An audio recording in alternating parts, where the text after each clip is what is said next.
What's up, VeVe lovers, and welcome to another episode of the VeVe Show. Today we have Chad from NFT Pirates and Dozer, aka The Comic Way. You're going to be seeing a lot more of these guys from now on since they are now part of this podcast. And today we have a special guest, J-Kill. He's an avid collector of VeVe and he also collects Terra Virtua collectibles, and that's why we have him joining us today, because we think it's important to diversify and we think this is a great platform. And then we're going to jump straight back into some VeVe stuff. We're going to talk about that. So before we get into this video, I'd just like to say that the video is a little bit blurry. Something happened with the cloud save file, but it corrects itself 30 seconds in and then it's a-okay. So each week we're going to be interviewing someone from the community. This week we'll have Non-Fungible Wonderful, I believe. So if this sounds like your kind of thing, subscribe, because we're going to be inviting someone from the community every single week, and there's going to be lots of great content to enjoy.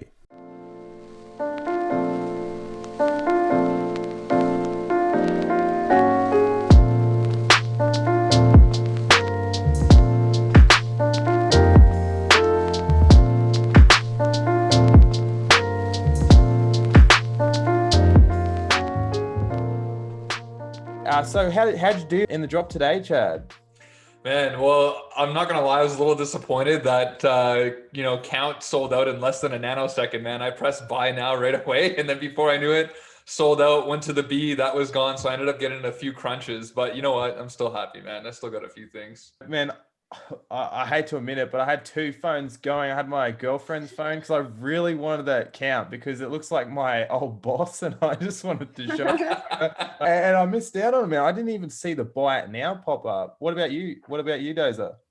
I got lucky, man. This drop, man, it was awesome, dude. I think this drop, it looks bright for the future of VeVe. I mean, it sold out immediately. It was kind of like that concept we talked about last time, that they'll drop multiple rares and you're only going to have to pick one. Yeah, right, man. This drop was legit. J-Kill, how'd you do? All right, so between me and Miss J-Kill here, we managed to get all four. We got two each. I went to go hit count. It said sold out, right? I backed out. I know the trick, back out, back in. I backed out and went back in 10 times. I swear, like the 9th or 10th time, it said buy now, and I clicked it and got it. And I checked my min. It's one of the latest ones, man. It must have been like one of them ones that get rejected from the card or something.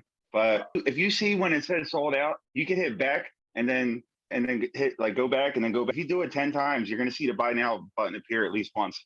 Are you serious? I've had it happen like for the last 3 drops. If it'll say sold out, keep trying, man. Maybe the 9th time it'll say buy now and you get lucky. That's legit, bro. I didn't even know that. That's so cool, man. Because I was looking at the Captain Crunch one, and the only reason I got that is because I kept doing what you did. I went back out and went back in. But for the ultra rare, I'm not gonna lie, I went back out and in like 100 times because I heard about this before and nothing. I was like hoping, I was like maybe somebody, you know.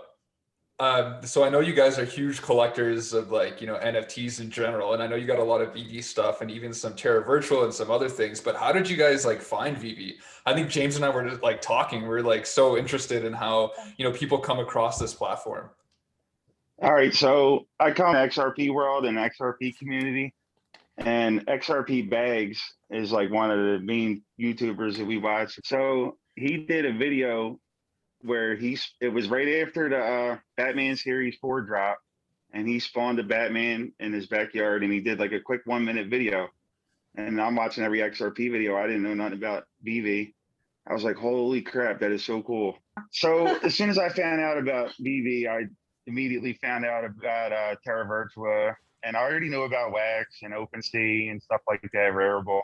So but being able to spawn NFTs and AR like that and take pictures next to them and stuff, that just got me. That's utility. Dozer's also a massive collector of Terra Virtua, and that's sort of why we got you on, because I feel like a lot of the VeVe community hasn't diversified into other NFT platforms, and Terra Virtua is brilliant. Basically, today's the first day you could actually send your Terra Virtua NFTs to your digital wallet, and that's huge. I mean, that's something needs to start doing as well. Another thing that's big, Terra Virtua released the first ever comic book, graphic novel. I think it's the first ever comic book on the blockchain.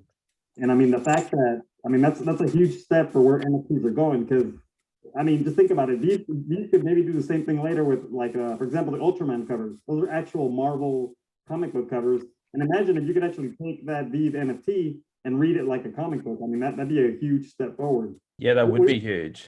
Yeah, so he's talking about the Nick Percival graphic novel, which is the first graphic novel, first comic book Bloodlines, NFT. hey. It's Bloodlines, Yeah, isn't I it? was there. Yeah, I got all five editions of that.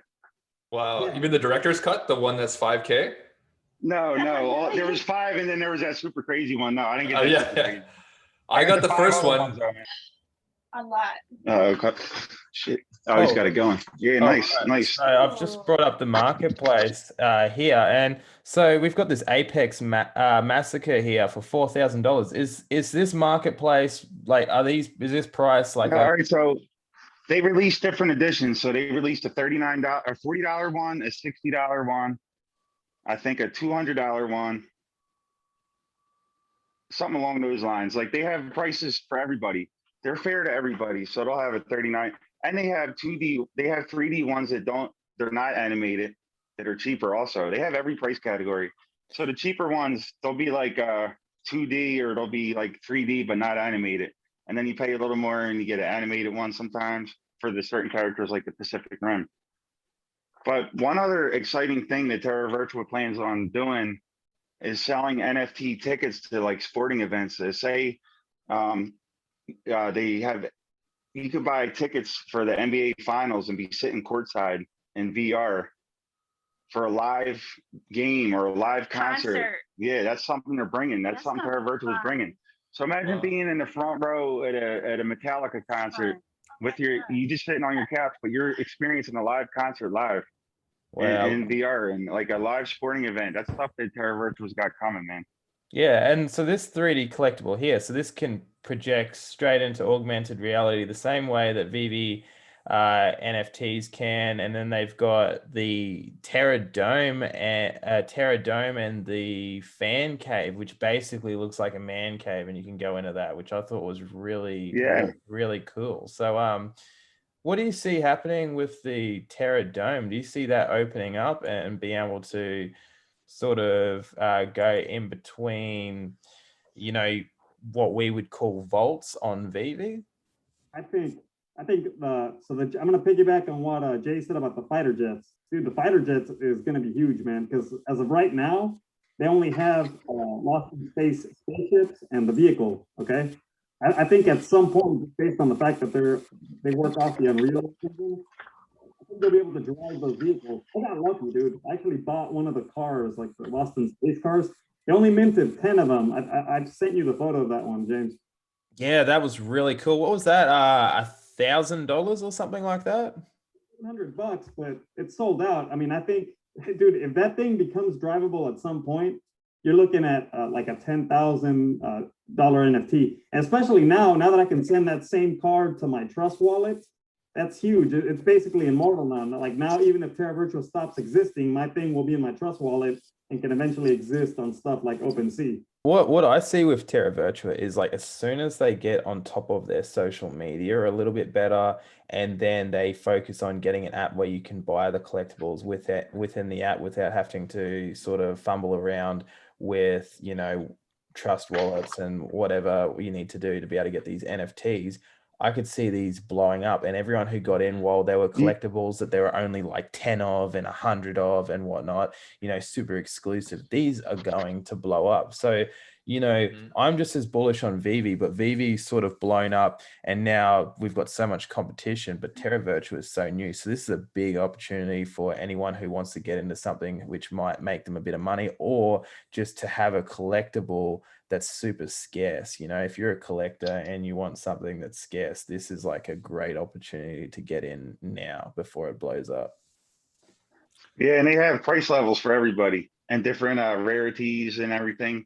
So they have a little bit for everybody. Anyway, and like I said, they're gonna have amazing things like live experiences, like concert and ringside seats at a boxing match, and all kinds of stuff like that.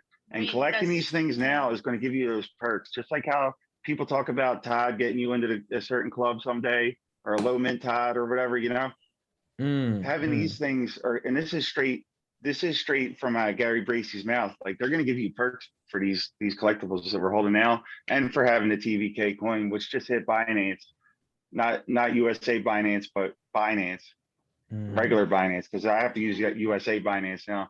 But TVK is on Binance and Hotbit. Yeah, see, that's big. We've got liquidity right there. Liquidity is the most important. Liquidity is the reason why OMI hasn't blown up. Let's be real. Like, we're on some small exchanges. We don't have liquidity. We don't have the money transmitter license and all that. And, you know, the fact that TV's got liquidity is big, especially if you're actually looking at it from an investment point of view. So here's the thing with TVK, you could put it in your Trust wallet like OMI, but it is on Binance. I mean, that's why it's 20 cents, and freaking OMI is like 2 fractions of a cent. But the thing is, if OMI ever goes to the same Binance like TVK, we could be seeing that 20-cent value for OMI too. I mean, it's not out of the question. Oh, for sure. The thing I wanted to cover was Hashmasks. Hashmasks are huge, dude. Have you seen how much Hashmasks go for on OpenSea? You're talking like 2 or 3 Ethereum. That's a lot of money, dude. You're talking $3,000 for a real Hashmask. So the fact that Terra Virtua is teaming up with Hashmasks opens the possibility that later on they could team up with, you know, CryptoPunks or any of those other right. And new. Have you seen how much the first Hashmask goes for already? I showed a chat the other day. They go for like almost $2,000 on the auction house. The first Hashmask, the one that's got the demonic face. Are you talking about the Hashmasks on Terra Virtua or the original Hashmasks?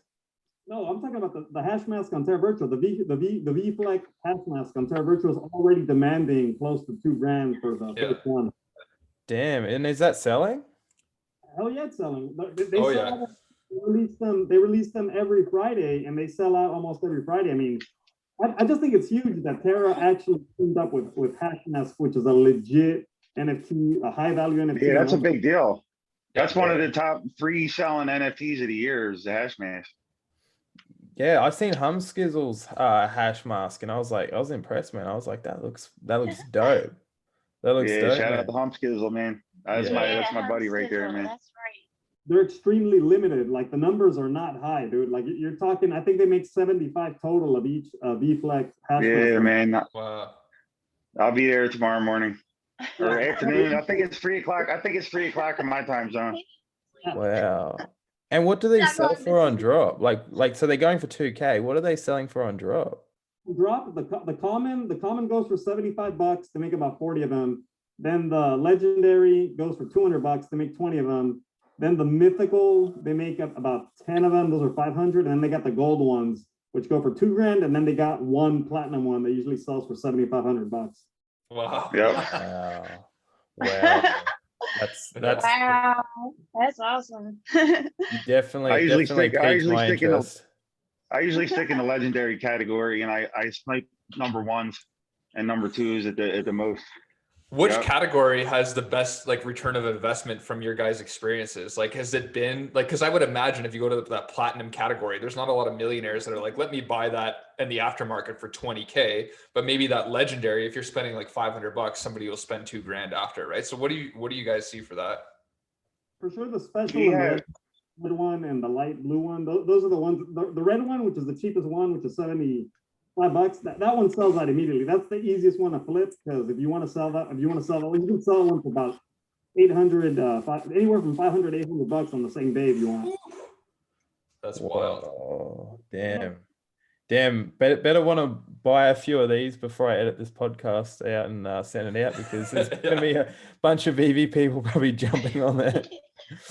So just to let you know, it's not hard to buy anything. It's just as easy as VeVe. They accept ETH, but they also accept credit or debit. So it's just as easy, man.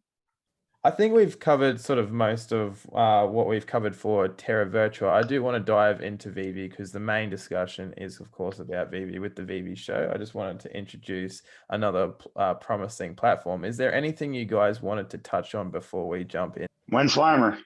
When Slimer. I can't wait, man. I'm not sleeping like for at least 2 days before Slimer drop, man. No way. Oh man, that slime looks Like so. Marvel. It looks Like so Marvel. good. Hey, Dozer, Yeah. is there any drops with Terra Virtua you think that people should be looking forward to? Honestly, the freaking jets, the Top Gun jets, I think they're gonna sell for $1,000, and I think they're still gonna sell out. Honestly, they're probably gonna make 10 jets, $1,000. They're gonna sell immediately because you know what's crazy. The vehicles, they haven't made that many of them. They made one par, 10 of them, they sold out. Then they made 10 spaceships, and those are still there. They're expensive. They're $1,500 and $1,000. I think if people knew that they'll be able to fly those on Oculus or later on in the game, Oh my god, yes. if they knew that. Right. What's everyone's buys this week? What have you bought on VeVe this week besides this drop, of course?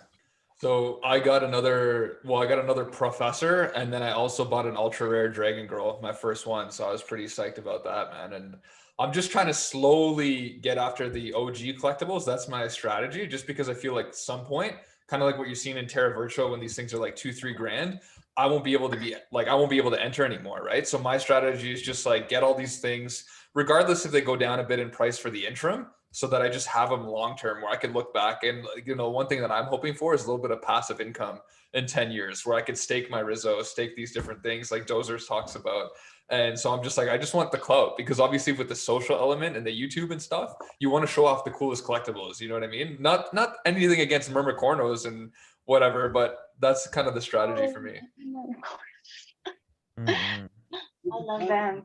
That's a great pickup, dude. That's gonna be one of the very, very expensive pieces in the VeVeverse, man. Just wait. Right. Yeah, that's a cool one, man. And it just looks so badass. And I see so many people doing artwork with David Yu, where they have the Dragon Girl ultra rare wrapped around him. You know, so I'm like, there's a lot of popularity around it as well. And I know, you know, James, you talk about it all the time at your home, being on your driveway and everything. So I was like, I just have to follow in, bro, regardless of the price. Yeah, looking at I don't know if it was fan artwork now, because people said it was on the website, but that render that was up of what the new showroom's gonna look like. Could you imagine just having your Dragon Girls at the entry of that, and you're inviting people from their vaults and they come over and check out all your collectibles, and you've got that at the front, especially new people adopting the platform that will never be able to get a Dragon Girl, like when Dragon Girl's like 10, 20, 30 grand. They're going to be like, wow. It's, as Dozer said, when we get VR, man, like I can't even imagine that, bro. Like it's going to be insane. The sky's Cool. Yeah. It's gonna be $2,000 very soon, man. Just wait. Mm-hmm. Yeah.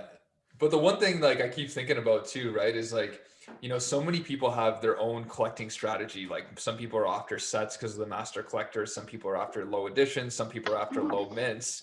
And I know there's been a little bit of discussion recently about how low mints don't matter. So some people are saying like, oh, there's no way they matter. And, you know, one thing I just wanted to bring up was like, you know, why do they matter? And I think all the group here supports the fact that low mints are important. So I'm just curious to hear people's thoughts on that.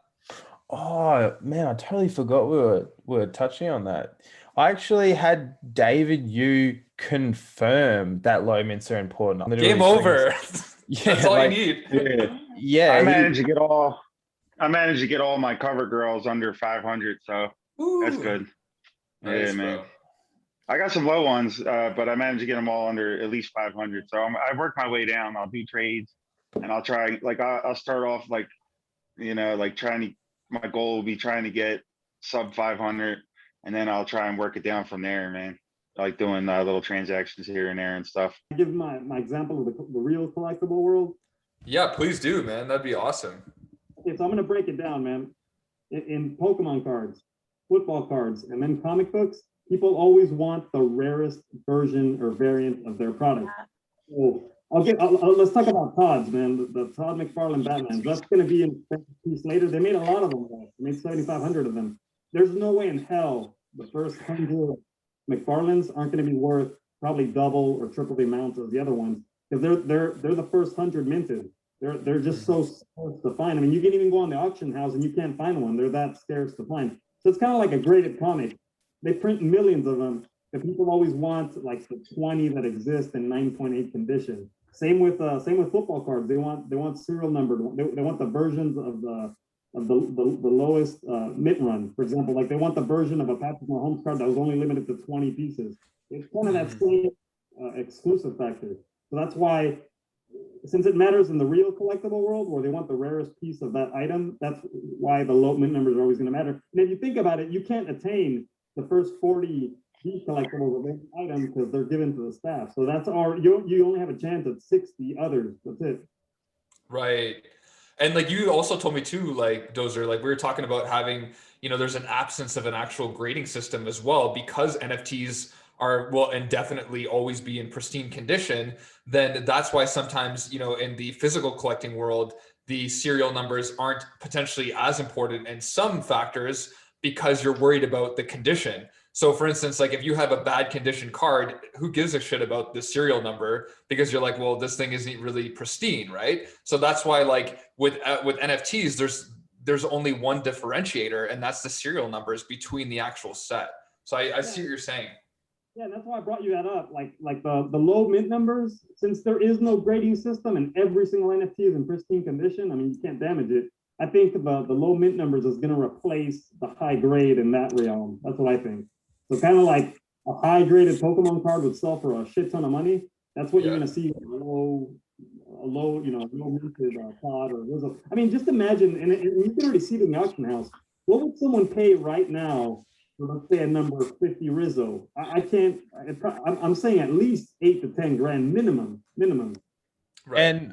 And also, so I'm just going to share this screen here because I've got from David Yu confirming it just to the VeVe Vault, because he was saying, oh no, mint numbers don't mean everything, and he gave us a little bit of a shout out. Got right here, right? I went for a sub 600 mint, and David Yu says low number is what is key. So, I mean, this is straight from the CEO here. He's a big collector. So, I mean, what you guys have said is like proof, and this is just like the icing on top of the cake, isn't it?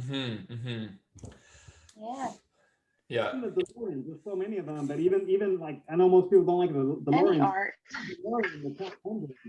I mean, that's still worth a lot of money, dude. I mean, 100 DeLorean and 90 DeLorean, it's still worth a lot. Right. And to think about it, it's already hard to get a collectible on a drop. And then now if you get like a very low mint collectible on a drop, you're now becoming like, it's already, let's say a 10% of something on a drop in ultra rare. And now you get like a sub 100. Now you've got like a 0.05% of getting something that rare. So that should also add to that exclusivity, right?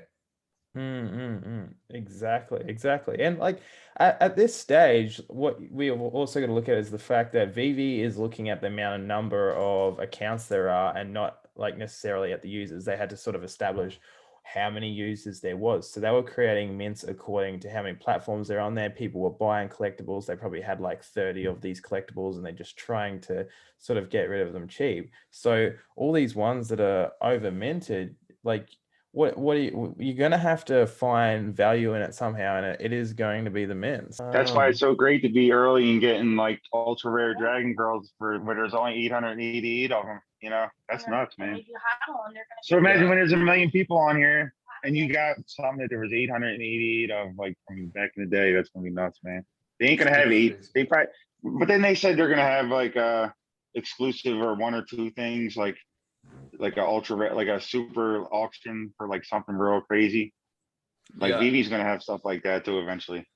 While we're on the topic of the Dragon Girl, did you guys know about I don't know whether you'd really call it a misprint, but did you know about the issues with the Dragon Girls? I had a fan. I see all kinds of stuff. Well, yeah. I know like the main thing that everybody else knows with the lighting and the cameras and all. Oh, that doesn't matter because inside there's people going inside it now and finding stuff. Yeah. Like the same paint job and overlapping. That's what exactly. The Harley Quinn has that earring that is like not. Yeah, they know that. They know that. Good. Yeah. They said that the real one doesn't have it. They said that like with that Bab stuff, like the real one supposedly has the same thing on it. Did you hear that? There's a few models of that toy. There's a couple issues, and one of them does, because I actually had a fan send in a picture of their actual model. They were holding it, and it showed the hair over the earring. But with the Dragon Girl, you've only got two Dragon Girls. You've got the rare and you've got the common. So the common is painted to make the uncommon, and then the rare is painted to make the ultra rare. But the paint job was a little bit dodgy, and it didn't come out very good. So one of my followers sent in a video and sent it into chat as well. Yeah. We had a look at it and we're like, oh, damn, that's not too good. So he sent this off to David Yu, and David Yu actually got back promptly and said, oh, we're going to get right on top of that. And they're actually fixing that issue with the Dragon Girl this week. And I just wanted to express the fact that a lot of people are afraid to criticize VeVe. Like, they're a new company, they make mistakes. So people do have to point out things, and they're willing to fix it quick. Just like David Yu, straight onto it promptly, you know, and I think that's why it's important for people in the community to speak out about things, providing it's constructive. Right, because constructive feedback is extremely valuable, right? If we're just like not being accountable and we're just saying, you know, everything that VeVe does is great, as much as they're geniuses, nobody's still perfect. And I think, you know, this community is really smart as well. And having that value back to VeVe is only going to make it better for everyone, right? It'll just make everything be worth more in the end, and it'll give them, you know, a much higher chance of like really big success. Not to say again that they're not already smart already. So damn straight, this community's smart. There's people making augmented reality tokens. There's people who have ethically hacked into the VeVe platform and have live schematics basically on every drop that's being dropped and what it's being sold for, so you can sort of establish the direction everything's taking, the trajectory, and they've actually plotted it out on a graph. And I'm like, I have not seen this in any other community. It's insane. There's some geniuses in here. so true. Like Chad was saying, the constructive criticism, it's positive, and let me tell you why, man. I mean, VeVe is smart. They know what they're doing.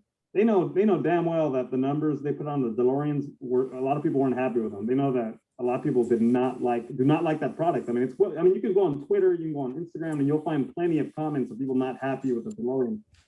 Obviously, they listened, because today's drop was awesome. Today's drop, they lowered the numbers. I'm sure they lowered the numbers due to the fact that people like us actually saying, hey, we don't like these massive print runs. VeVe's not ready for those numbers yet.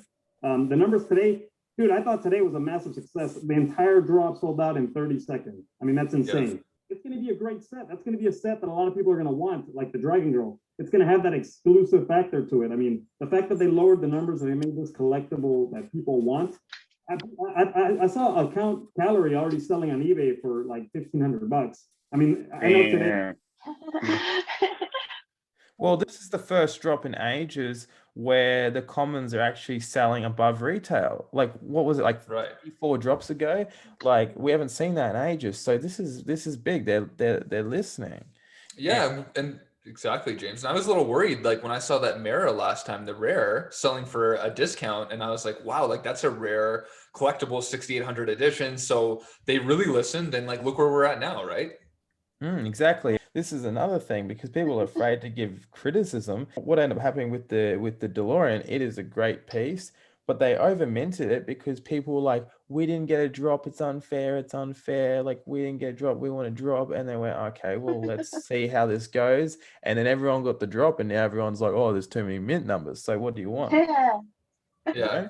They should just stick with their original idea and just leave whatever they decide, it just be the number. Like, who else is really keen for that vehicle drop next week? That's gonna be so cool, man. Especially if they go on, man. Yeah. Do you think it's gonna find 85,000 mints like the ultra rare, like the DeLorean drop, or what do you think? What are we thinking for mint numbers on this? Who knows, man? I think gonna do the DeLorean thing again. It's gonna be a little lower than that. Maybe. Yeah. Are you saying for the ultra rare Ecto? Oh, 2,000. Is that too much? Yeah, I think so. What I'm really hoping. 1,000 of them. Just make 1,000. Make them rare. Everybody will go nuts. Yeah.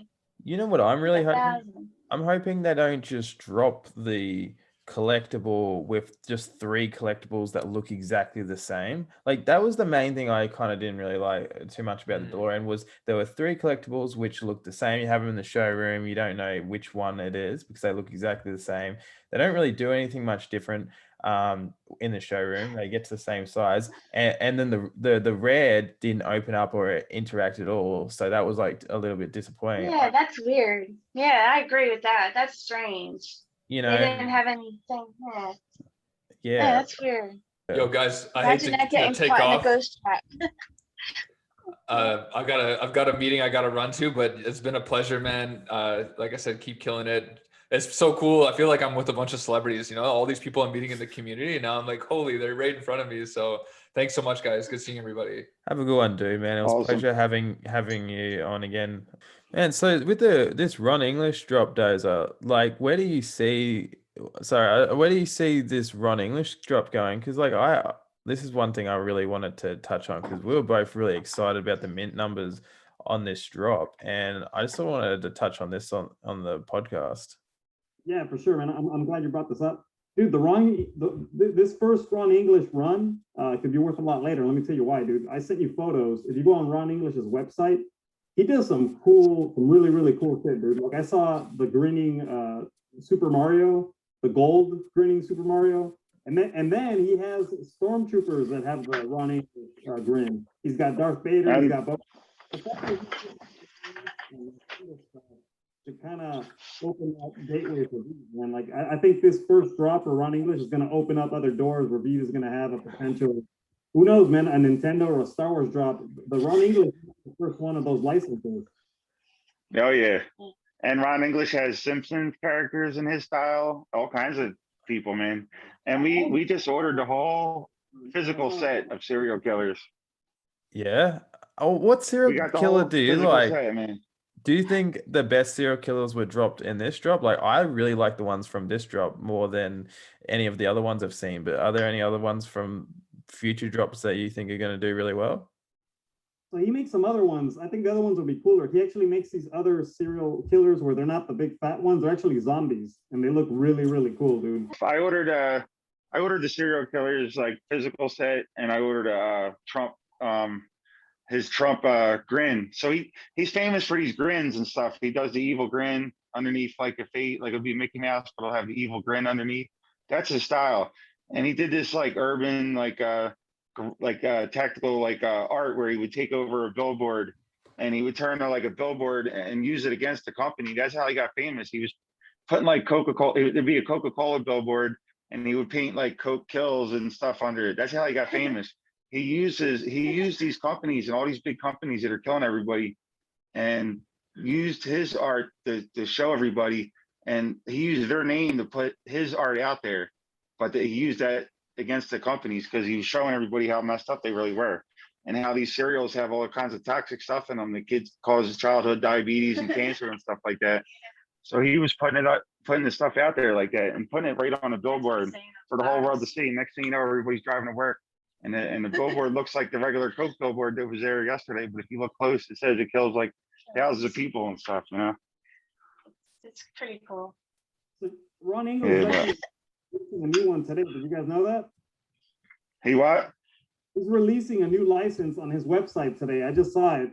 He's releasing Street Fighter. It's Guile and Ryu from Street Fighter with the grin. It looks pretty badass. Nice. Man. See, yeah, that's a whole. There's so many worlds that are going to come into this. So not like, you know, people are like, oh, the Simpsons are coming and all the rumors about this. So here's a way of the Simpsons are coming, but not just the Simpsons, but a sick ass artist rendition of the Simpsons. You know, that's going to be awesome, man. The possibilities are endless. There's so many other artists that they're going to bring on board and everything, man. I wanted to ask the comic way. Did you see the Marcel Van Vault artist drop on Terra Virtua like 2 weeks ago with the Flower series? He had a Keanu Reeves one on there. I don't know if you saw that or not, but I got that one, man. It's pretty sick. It's real pretty. It's got flowers and. It's Keanu Reeves riding a motorcycle with flowers coming out. It's beautiful art, man. That was pretty badass. I'm actually surprised Ron English hasn't released some of his artwork on Terra Virtua yet. I just think not many people know about Terra Virtua, to be honest. Like, I don't like. You can't know about it. but I had a lot of people give me like negative feedback about it for some reason. Why But like, yeah. I don't. They About try and all say those like they're photos. blurry or something, and that's the worst thing they could say. And I'm like, they're not even blurry. Look at this shit, man. I'm like, maybe you saw a blurry video. I don't know.